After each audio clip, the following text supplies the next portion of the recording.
the University Librarian, the Acting Provost, College of Medicine, the Dean, Faculty of Arts, Deans of other faculties, the Dean of Postgraduate School, who is also the Deputy Vice Chancellor Academic-elect, the Dean of Students, Directors of Institutes and Centers, Heads of Departments, distinguished guests, ladies and gentlemen. The 400th in the University of Ibadan inaugural lecture series and the first for the 2016-2017 session will be delivered by Professor Albert Sunday Igboanusi of our Department of Linguistics and African Languages on behalf of the Faculty of Arts. Born on 27th December 1963 to Chief Emmanuel Igboanusi,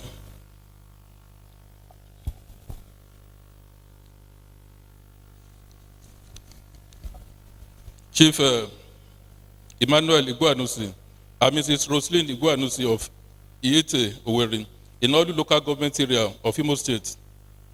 Albert Igboanusi attended Abo Primary School from 1970 to 1976 and the National High School, Aaron Dizogu, from 1976 to 1981. He was offered admission to study linguistics and Igbo in Imo State University, now Abia State University, in 1983. He graduated with a second-class honors, upper division, in 1987, and won an award as the best graduating student in linguistics Igbo. He participated in the mandatory National Youth Service Corps scheme between 10 September 1987 and 9 September 1988. He later registered for and obtained an MA degree in linguistics in 1991 and a PhD degree in social linguistics in 1995, both from the University of Ibadan. He had brief stints as lecturer at Osun State College of Education in Larogun from 1992 to 1993, and the Federal College of Education Special Oyo from 1993 till 1994. Thereafter, he joined Abia State University as an assistant lecturer in 1994. He was later appointed as a lecturer grade 2 at the University of Ibadan with effect from 1st March 1996. He rose rapidly through the ranks. I never missed any of his promotions. Promoted to lecturer grade 1 with effect from 1st October 1999, senior lecturer with effect from 1st October 2002, reader with effect from 1st October 2005, attained the ultimate accolade of Professor of Linguistics with effect from 1st October 2008. Professor Igboanusi has to his credit over 60 publications, including 10 books. He has supervised 4 PhD students, with 3 more likely to complete their work in the next 2 months, as well as over 50 master's degree dissertations. Professor Igboanusi has won a number of grants and fellowships, including, but not limited to, the Alexander von Humboldt Fellowship in 1997-98, 2003, 2007, and 2014, the Fritz Thyssen Fellowship in 1999, the grant of the French Institute for Research in Africa, IFRA, in 2001, Bayokoku Postdoctoral Fellowship, awarded by the Nigerian Academy of Letters in 2002, Fellowship of the Netherlands Institute for Advanced Studies in the Humanities and Social Sciences in 2010, and Senate Research Grant of the University of Ibadan, 2000 and 2006. He also won the Third Fund National Research Fund, awarded for the project titled A Meta-Language for HIV, AIDS, and Ebola Discourses in Hausa, Igbo, and Yoruba.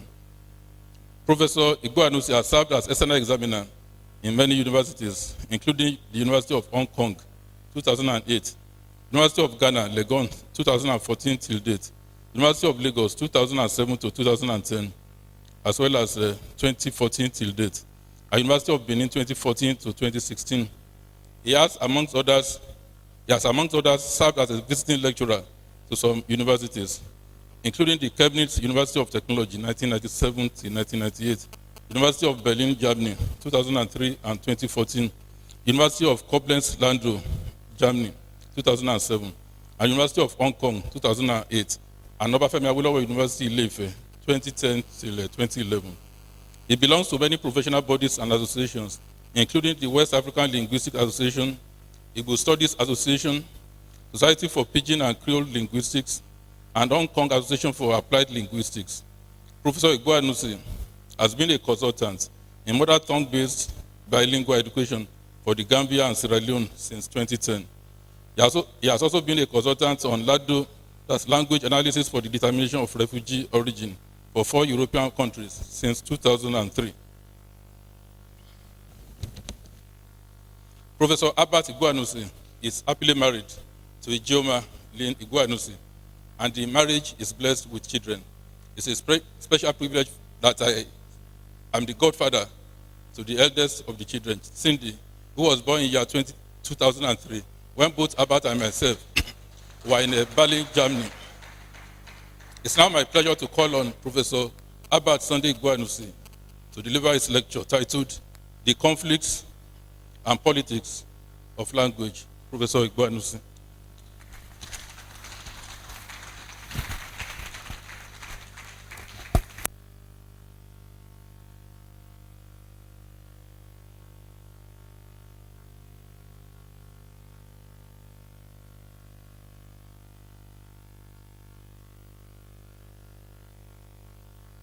College of Medicine, Dean of the Faculty of Arts, Dean of the Postgraduate School, Deans of other faculties and of students, distinguished ladies and gentlemen. I feel highly honored to present this inaugural lecture on behalf of the Faculty of Arts of this great university. This is the 12th inaugural lecture from the Department of Linguistics and African Languages. Therefore, it is a great privilege for me to join this class of eminent professors, including Robert Armstrong, Ayoba Mboshe, Olatunde Olatunji, Benelube, Augusta P. Omomo, Adekunle Adeniro, Kola Owolabi, Francis Eboahere, Philip Adedotu Ogundeji, Solomon Oluwole Oyesade, and Adeshola Olateji. At a time when conflicts predominate our national discourse and policymakers play politics with every aspect of our lives, I chose to dwell on the conflict and politics of language in order to highlight some of my contributions and interventions towards resolving conflict in language use. I left the southeastern part of Nigeria in 1990 in search of an ideal space to rediscover myself and define my career. My insistence of coming to the University of Ibadan for my MA degree program rather than go to the University of Nigeria Nsukka or University of Port Harcourt, where I earlier had admissions for the same program, was motivated by my desire to be associated with the best. My teachers at the undergraduate level exposed us to a lot of works by Ayoba Mboshe, Benelube, Niyo Shindare, and Adekunle Adeniro. In particular, there was no course taught in which Ayoba Mboshe's name was not mentioned. It instantly became my ambition to be taught by this great scholar with the belief that being taught by him could inspire me to also become a successful scholar.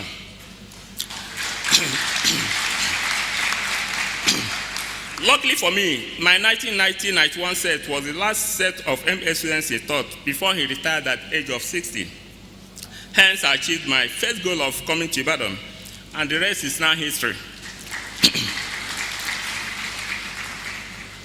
Again, the search for an ideal academic destination led me to settle in Ibadan in 1996 as a university teacher rather than Abia State University, where I had a brief stint as an assistant lecturer.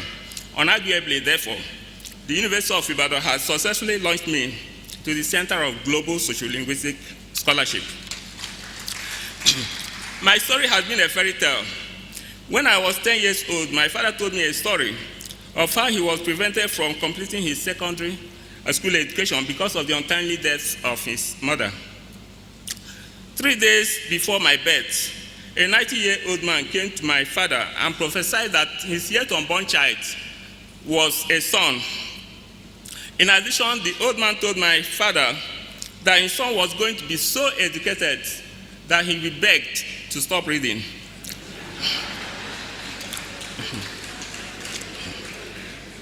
Sadly, the old man died a day after the prophecy and only a day before I was born. My parents naturally assumed it was a case of reincarnation and named me after the old man. And today, just like the old man prophesied, I have not stopped reading. Neither has anyone begged me to stop reading. It is perhaps the old man's prophecies that made my parents to ignore me when early in life I indicated interest in becoming a professional boxer, having watched some of the extraordinary displays of Muhammad Ali. Now, perspectives on language conflict. Conflict is a feature of all human societies and an integral aspect of all social relationships. According to Avro, 2002, conflict is competition by groups or individuals over incompatible goals, scarce resources, or the sources of power needed to acquire them.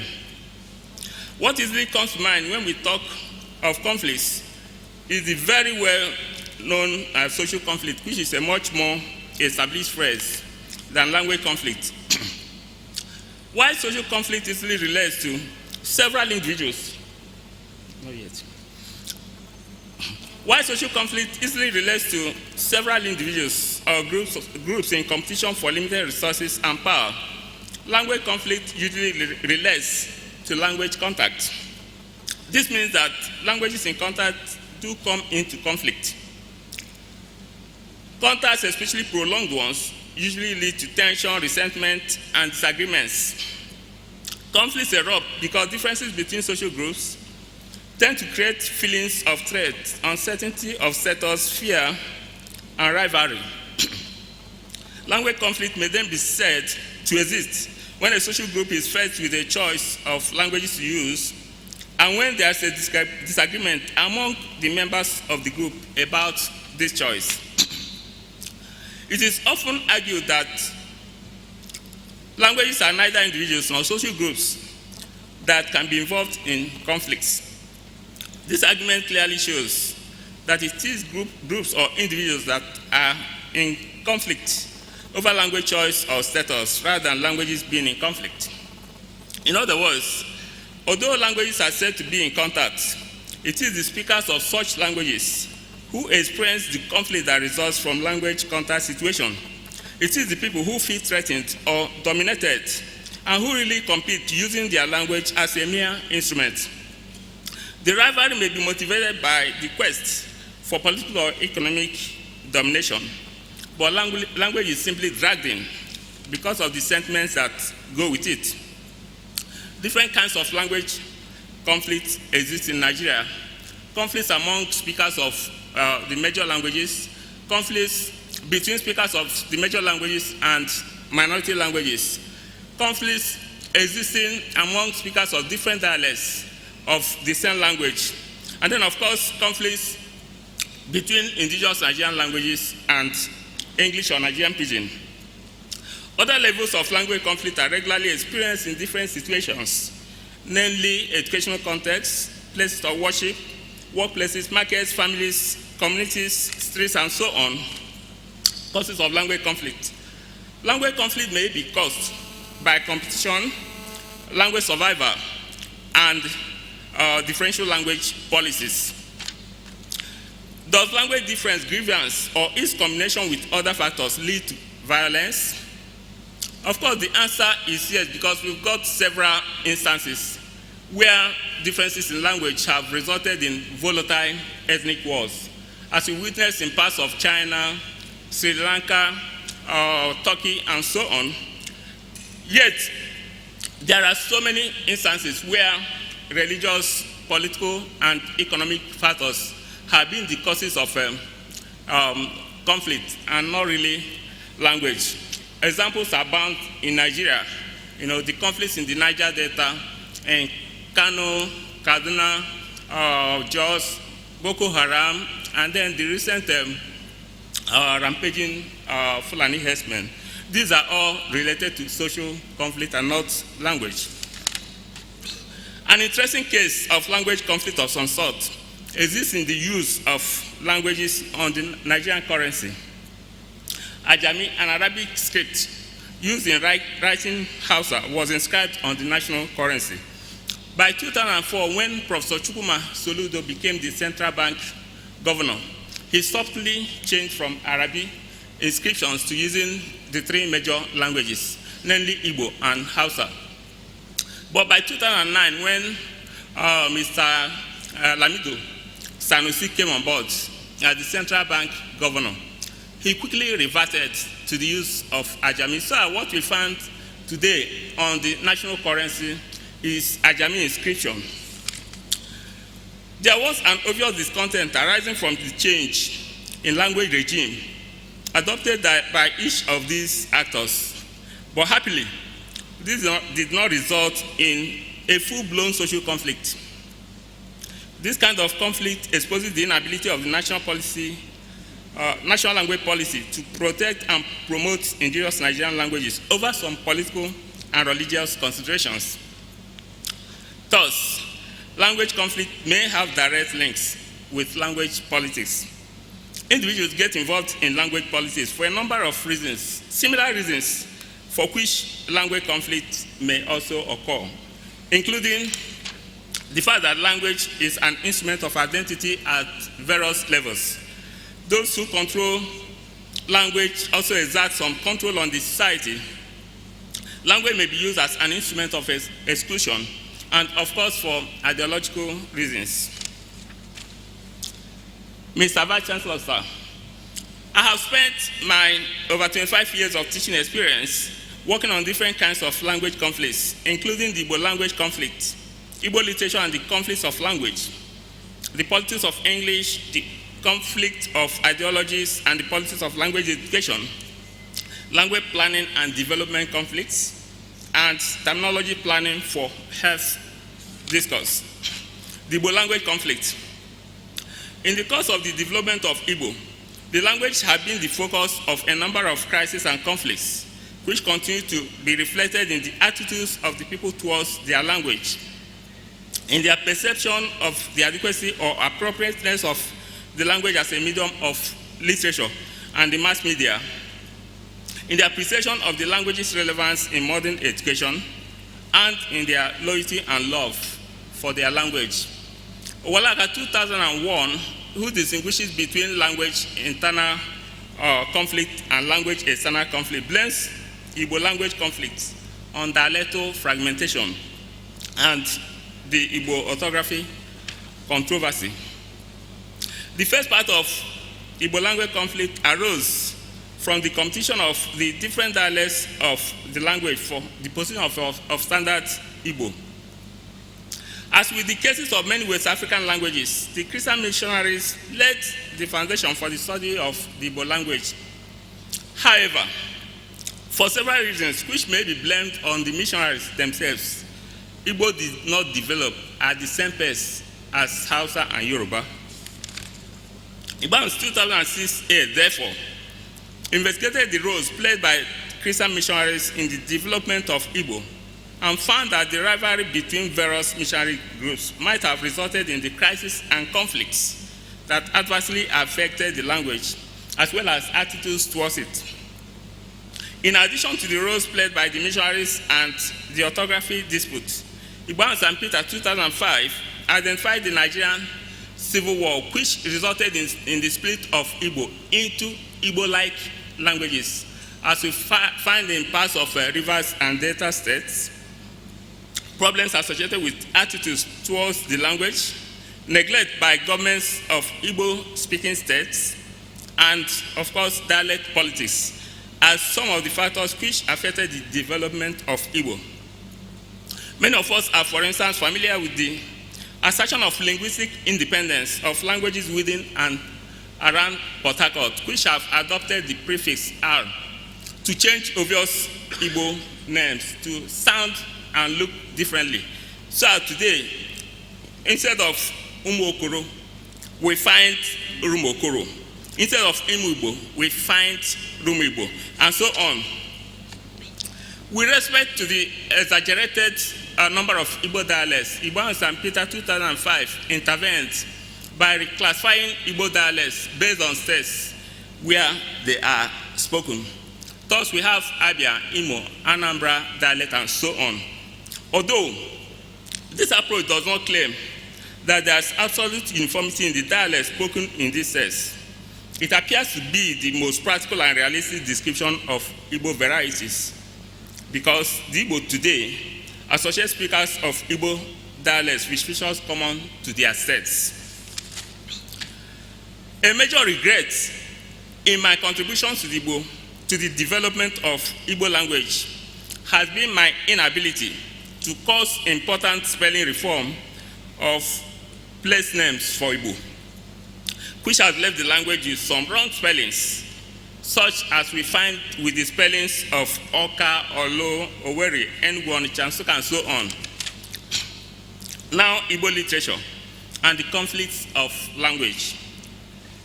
As it is with the case of language, Igbo literature is also caught in the conflict of language.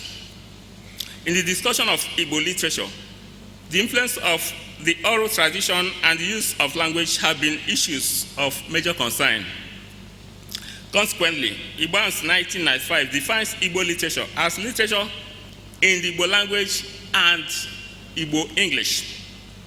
My contributions to Igbo literature have therefore reflected the two rules, namely Igbo and Igbo English, which are essentially the same, given that writers of Igbo, whether they write in Igbo language or in Igbo English, essentially strive to project Igbo culture and worldview to the outside world.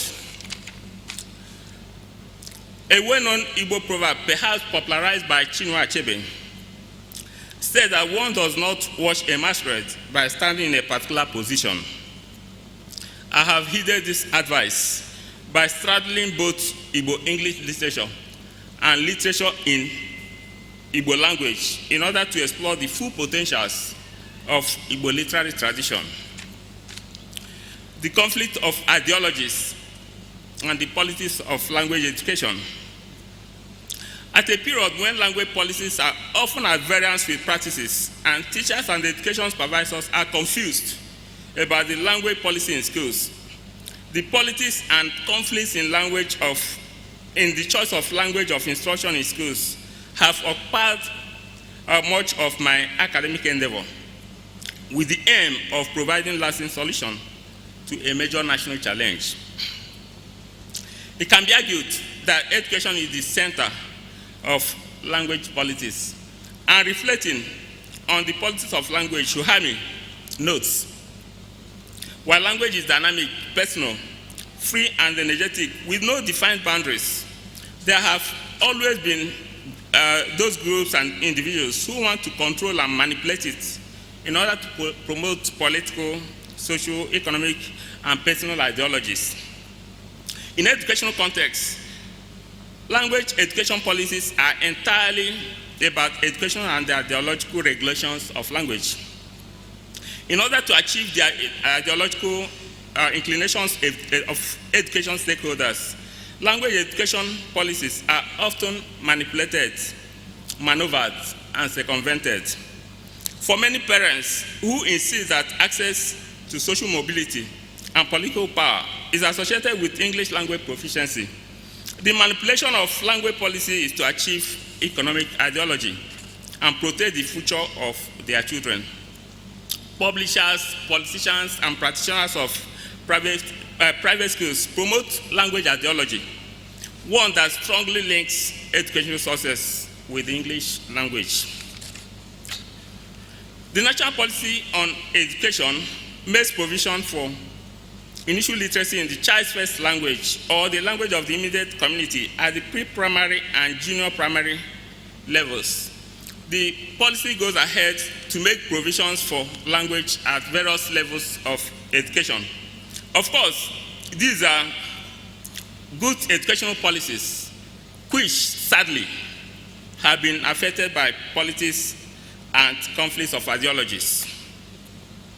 To determine the attitudes of students, teachers, parents, and administrators towards bilingual education, that is, education in the child's first language and English, Igboanusi 2008A carried out a large-scale survey The result demonstrated that the respondents preferred education in both English and their first language, and were not positively disposed to the use of only one language.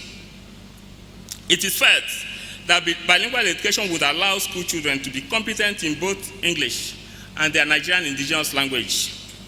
Yet, lack of political will has continued to undermine the full implementation of bilingual or multilingual education policies in the country. As can be seen, the policies of bilingual education in primary schools has had direct impact on the performances of students in secondary and tertiary levels of education. Now, despite the constitutional guarantees for bilingual or multilingual education in Nigeria, the policy is no longer being practiced in schools in southern Nigeria, as well as schools in part of northern minority areas. In other words, while Hausa is used as a medium of instruction to teach all subjects, sometimes including even English, in primary schools, particularly in north-western Nigeria, English-only medium instruction is practiced in schools in southern Nigeria and the northern linguistic minority areas. Against this backdrop, therefore, Igboanusi and Peter, 2016, investigated the micro-politics of language education by interrogating everyday language practices of education stakeholders, which are at variance with language in education policy. They found that considering the roles of political ethnicity, discriminatory citizenship, parents' high perception of English, and their seeming lack of interest in L1 medium instruction, only a language education policy that is uniformly practiced for all schools in Nigeria can restore mother tongue-based bilingual schooling in the country. The Igboanusi 2008B questioned the continued use of English as the sole medium of instruction in schools in Nigeria, given the fact that the need to learn English is often a barrier to education rather than opportunity for it. An interesting case here relates to one of my former students at the master's class who was denied employment to teach Igbo in a private school simply because her English was deeply influenced by the Igbo accent, precisely the alternation between re and le. Her interviewers could not, for instance, understand her when she said, "I like bread and rice for breakfast," when in fact she meant to say, "I like bread and rice for breakfast." As a result of some of the problems expressed above, some of my works recommend a reform of Nigeria's education system built on mother tongue-based bilingual education, given that it is now well established that when a child begins learning in his or her first language, that child is more likely to succeed academically and is better able to learn additional languages. Now, the politics of English. English language became institutionalized in Nigeria as a result of political interference, or if you like, as a result of colonization. The politics of English as a global language has further enhanced its dominance in Nigeria. Of course, the dominance of English in Nigeria is felt almost on every aspect of our national life. The interaction of the major varieties of English spoken in Nigeria, namely British English, American English, and Nigerian English, has preoccupied my efforts. Igboanusi 2003, for instance, reviews the extent of competition between American English and British English and predicts that with the ongoing flexibility in the use of either the American or British standards, as well as the attraction of Nigerians now towards America, American English will have equaled British English in terms of influence in several contexts by the end of the 21st century. A major landmark in my contributions to Nigerian English was the publication of a dictionary of Nigerian English usage in 2002, revised in 2010. The extent of attention given to this dictionary by both Nigerian and non-Nigerian readers is an indication that Nigerian English will, in the next 50 years, become an acceptable standard, even for examinations and informal situations. Igboanusi 2006D uses the popular comedy of a Calabar man who ridicules an Ibadan man at a newspaper stand for pronouncing champion, that is champion newspaper, as champion, but ended up himself pronouncing it as yampion. To demonstrate the distinctiveness of Nigerian English pronunciation, Igboanusi 2006C investigates the syntactic features of Nigerian English and observes that the fact that some of the features of Nigerian English are shared by other varieties of world Englishes is a healthy development for the identity of non-native varieties of English around the world. Prof and Igboanusi 2006 identify English as a language of power in Nigeria, given that English is the foremost language used by those in control of the society and in the corresponding public domains.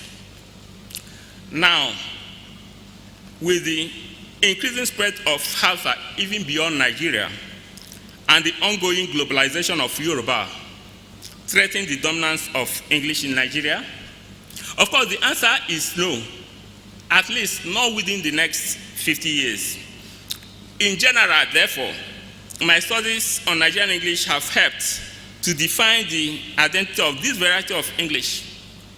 In particular, the documentation of Nigerian English usage in the form of a dictionary, the comparative analysis of the English accent of some ethnic groups in Nigeria, the detailed analysis of the lexical and syntactic innovation processes in Nigerian English, as well as the illustration of the challenges that face English in the education system, have further stimulated research in the documentation of this variety of English in particular, and other varieties of West African English in general. Now, language planning and development conflicts. Language planning is any activity that is aimed at effecting changes in language or language use. There are two major levels of language planning. We have macro level language planning, that is large-scale language planning usually undertaken by governments. And then we have micro level language planning, that is small-scale language planning usually undertaken by groups or individuals. Micro level planning can be referred to as an attempt by someone to modify the linguistic behavior of some community for some reason. It is no longer fashionable or even helpful to place every responsibility for change on the government. So, change begins with me. The time has come for a paradigm shift, a new practical approach that will see individuals initiating language planning processes and collaborating with policymakers towards achieving language reforms in different contexts. Consequently, my works on language planning have essentially focused on micro-language planning with a view to de-emphasizing the roles of government in language planning. The development conflict in West Africa prompted Igboanusi 2014 to investigate the role of micro-language planning in poverty alleviation in Nigeria in particular and West Africa in general. It argues that the fight against poverty alleviation in Nigeria can best succeed with well-coordinated micro-language planning activities, which are tailored towards job creation and literacy and disease elimination. In fact, with proper planning, language economies based on private and group initiatives could grow around indigenous languages and create jobs through teaching, translation, and interpreting, through publishing of books, creative works and newspapers, as well as acting of films in local languages, and of course, through the expansion of the church industry in the indigenous Nigerian languages. There is therefore a need for the development of the indigenous language capital in order to spread resources beyond the few Nigerians who are literate in English. Some of my works on Igbo language development through micro-language planning investigated the effects of internal migration on the Igbo language and the children of Igbo persons living outside of Igbo land. These studies found that although those sampled still demonstrated high sense of loyalty for Igbo, in reality, language shift to English and to a lesser extent Hausa and Yoruba is evident. To minimize the effects of migration on Igbo and sustain loyalty in the language, my studies encourage the practice of taking young persons to visit Igbo homeland on a regular basis, getting children into schools where Igbo is taught as a subject, and of course, compulsory use of the language in home domains.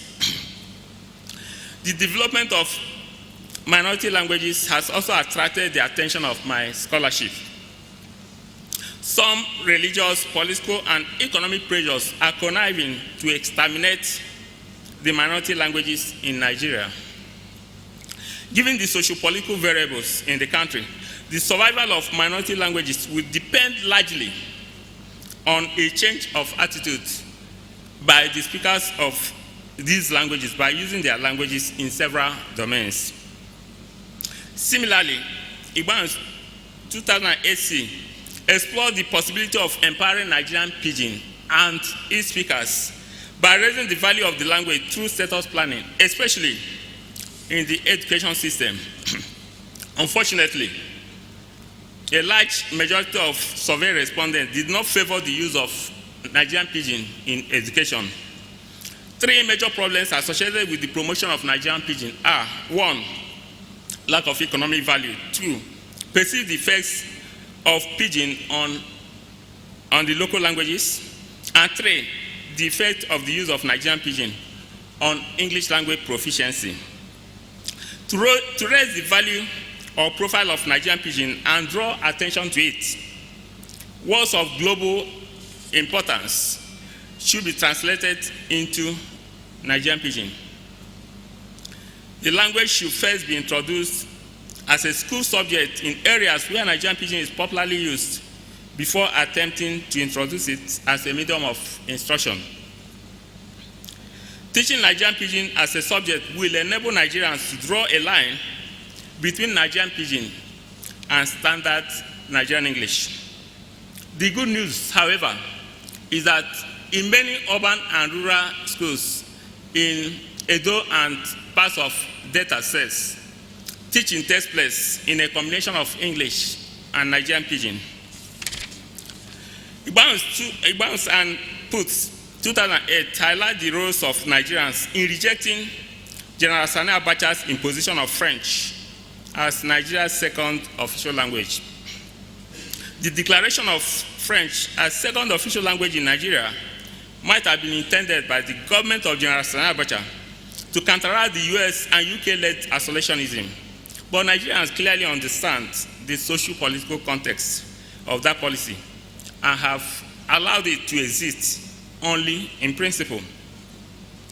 Certainly, therefore, more micro-level involvement is needed to resolve several language issues in Nigeria and get language policies to be implemented. Now, terminology planning for health discourse. UNESCO 2005 describes terminology planning as an endeavor that consciously and systematically develops special language according to the needs and requirements of domain communication. Terminology planning is an aspect of language planning which aims at improving communication in specific domain of language, such as medicine, agriculture, science and technology, and so on. Apart from its ability to encourage bottom-top initiatives, my attraction towards terminology planning is essentially because of my strong conviction that development, particularly in the health, education, and economic sectors, is mostly possible in the language that people understand best. There are many domains which lack terminology in indigenous Nigerian languages, but since health is a fundamental aspect of development, we began with the medical domain, and particularly with HIV, AIDS, and Ebola discourses. In recognition of the role of language in the prevention and management of diseases, I have, together with a team of medical and language experts, been working on a meta-language for HIV, AIDS, and Ebola discourses in Hausa, Igbo, and Yoruba. So far, I'm glad to report that this project has resulted in 3 important books, which will be available to the public by the end of April 2017, namely English Hausa Glossary of HIV, AIDS, and Ebola-related terms, edited by Ahmed Amfani and Garba Ibrahim. English Igbo Glossary of HIV, AIDS, and Ebola-related terms, edited by Herbert Igboanusi and Boniface Mba. And English Yoruba Glossary of HIV, AIDS, and Ebola-related terms, edited by Lukman Ayodele Yusuf, Adedotu Adetunji, and Clement Odoje, all published by the University Press, PLC. We have been able to modernize the nomenclatures of HIV and AIDS with the aim of eliminating stigmatization and discrimination of persons living with HIV and AIDS.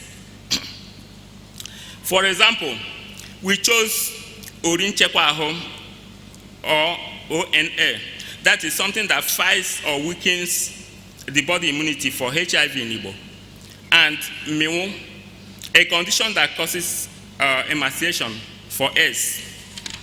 In Yoruba, we agreed on Kokoro Apasojara, or Kasa, yeah, or Kasa for short, meaning that which kills the body immunity for HIV, and Arun Isodele Ajasara, a sickness that completely weakens body immune system.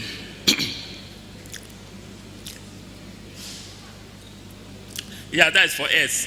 In Hausa, Karia Gakuwa, meaning that which weakens the body immune system, was chosen for HIV, and Kanjamua, capable of emaciating one's body, was chosen for S. Since it is now more acceptable to refer to certain persons as commercial sex workers rather than prostitutes, we agreed for Ndinkware, that is people who hang around for commercial sex workers in Igbo. Belepawo, women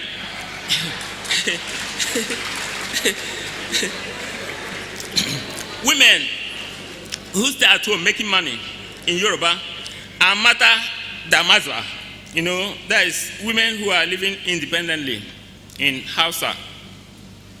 In a related study, Igboanusi, Odoje, and Ibrahim 2016 translated Ebola-associated terms into Nigeria's 3 major languages, namely Hausa, Igbo, and Yoruba, with a view to making information on Ebola accessible to the grassroots population. In view of so much work to be done to create terminology in various domains of needs, and in keeping to my belief in micro-language planning, I wish to invite linguists and other interested individuals to form terminology planning associations for Nigerian languages. It is essentially through this effort that we can provide technical and scientific terminology for different domains in different Nigerian languages.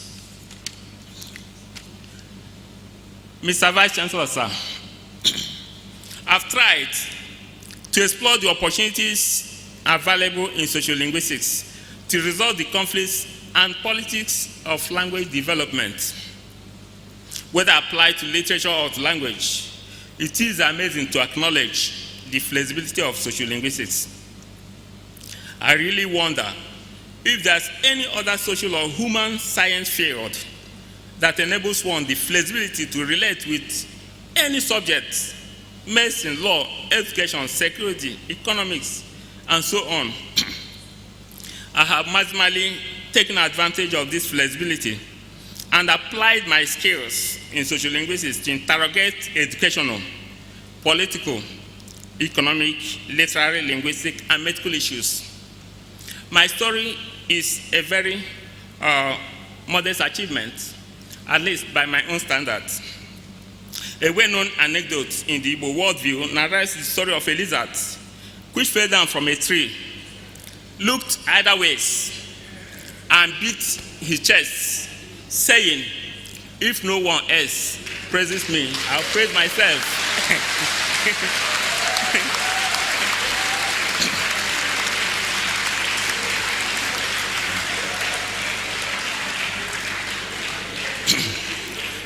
Success stories are incomplete without reference to those who have made such achievements possible. First and foremost, I'm eternally grateful to God Almighty for his uncountable blessings, and particularly for rescuing me from the point of death on February 1, 2015, after a bus in which I was traveling somersaulted about 12 times following a front tire burst.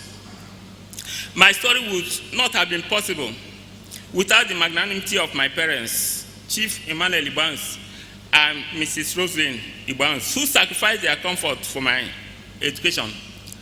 To their spirits, I therefore dedicate this lecture. I'm most grateful to Professor Adekunle Adeniro, who supervised my master's project and PhD thesis. It was he who initiated me into the field of studies called sociolinguistics and developed in me the confidence, the perseverance, and the diligence which have helped me to leave a mark in the field. Thank you, Prof, for teaching me the virtues of humility and modesty. In 2007, when I had some conflict with some friends in my department over an academic opportunity at the University of Hong Kong, 6 exceptionally nice persons intervened to save my career. They are Professor Emeritus Ayo Bamboshe, the West African linguistic guru,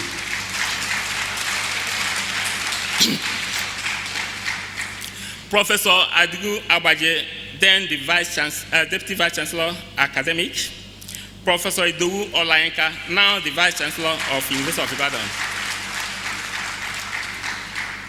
Professor Stanley Okafor, Professor Emeritus Ben Elube, and Professor Kola Owolabi. The action of these 6 Nigerians has motivated me to always show kindness to people around me. For the same cause, Professor Oye Taiwo and Dr. Jacob Oludare Oluwadoro, 2 exemplary men of God, risked their careers for my sake. I can never forget their roles in my life.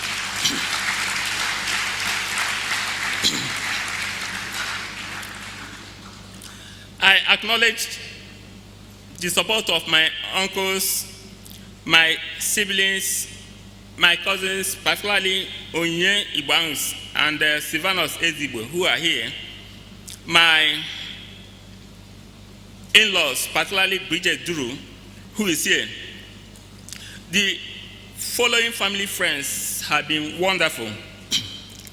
They are Dr. and Mrs. Aziko here, Professor and Mrs. Niyo Kuye, Professor Nkiru Meludu, Professor and Mrs. Ayo Kende, Professor and Mrs. Udo Wokoja, Mr. and Mrs. Paul Abindo, Professor Steve Ufaro, Dr. and Mrs. Greg Obiamalo, Engineer and Mrs. Eugene Oma, Professor and Mrs. Remi Oriako, Pastor and Mrs. Emeka Nahiwe, Dr. and Mrs. Nnamdi Jibri, Dr. and Mrs. Lambert Inhebuzo, Professor and Mrs. Obododi Moha, Mr. Hilary Alilono, and Mr. Fidelis Akamere. My special appreciation goes to my former teachers, particularly Professors Niyo Shundare, eminently qualified for the Nobel Prize for Literature. Dr. Mother Angela Walaka, who brought me to the department as a lecturer too. Leko Oyeleye, the most kind-hearted teacher. Aduke Adebayo, known for her fairness and firmness. Dayo Shola, Dani Zebaye, Augusta Omamo, MC Onokawa, Omen Maduka Durunze, the physicist turned linguist. P.A. Eziko Chiaku, Dr. E.O. Olukoji, who facilitated my admission for the master's degree program, and Emeritus Professor Abiola Odejide. I sincerely thank the amiable and hugely popular Dean of Arts, Professor Adebola Akola, for the opportunity to present this inaugural lecture at this time. My career was boosted by my collaboration with these three exceptionally benevolent individuals: Professor Hans George Wolf, Dr. Lothar Peter, and Professor Martin Puss. I cannot thank them enough for their positive interventions in my life.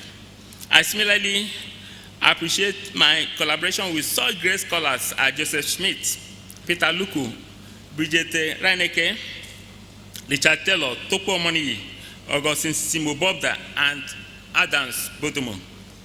Special appreciation goes to Professor Domingo Kore and all members of Otumuna for their brotherly fraternity. My department has provided a friendly and peaceful environment necessary for me to excel. I therefore thank my head of department, Professor Arimpe Adejumo, for demonstrating exemplary leadership in the department. I thankfully acknowledge the roles of my other colleagues listed here.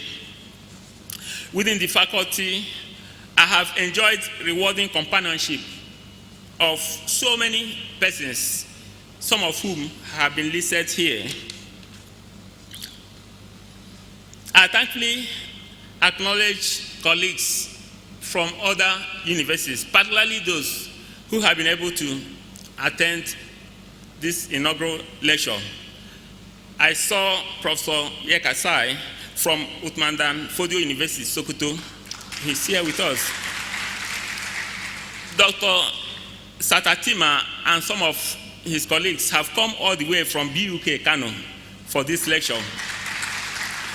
Mr. Jita has come from Zaria to attend this lecture.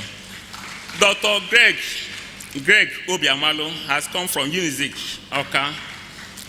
A very powerful delegation from LASU, led by Professor Harrison Adeniyi, the President of Linguistics Association of Nigeria, and Professor Leko Fakoya, now the Dean of the Faculty of Arts. They are here. We also have a powerful delegation from University of Benin, led by the former head of Department of Linguistics, and that is Dr. Mrs. Omoregbe. Yeah, I thank other colleagues from OAU. The team from OAU is led by the head of Department of English, Professor Niyi Okuye. I thank many colleagues, many nice colleagues from Unilag, from UniOsho, from Ajayi Crowther University, and so many other universities who have come to witness this presentation. Many organizations and institutions have been instrumental to my success story. My most profound gratitude goes to the University of Ibadan for generously approving several periods of accumulated leave and paid sabbaticals, which enabled me to concentrate on research, as well as for the Senate Research Grant awarded me in 2000, 2003, and 2007. I deeply appreciate the Alexander von Humboldt Foundation, Fritz Thyssen Foundation, Institute of French Research in Africa, IFRA, Nigerian Academy of Letters, Netherlands Institute for Advanced Studies in the Humanities and Social Sciences, NIAS, Heinrich Boll Foundation, Tertiary Education Trust Fund, TED Fund, Abia State University, and University of Hong Kong for immense research support. I thank all my students, past and present, for their loyalty, resourcefulness, and friendship. They willingly served as research assistants, field workers, and family friends. In particular, let me acknowledge Dr. Makaide, Dr. Bolanle Shogunro, Dr. Gerard Wabo, Dr. Patience Solomon Etafia, Mrs. Esa Senayo, Violet Evairo, Peter Ihuna, Tayo Babatola, and Mrs. Yeserenike Olosho. I wish to express my most sincere gratitude to the very Reverend T.O. Olatunji, former chaplain, Chapel of the Resurrection, and very Reverend O.K. Oyelade, the current chaplain, Chapel of the Resurrection, for their prayers and love. Finally, I am especially grateful for the 5 most important people in my life today. My beautiful and highly supportive wife, Ijoma,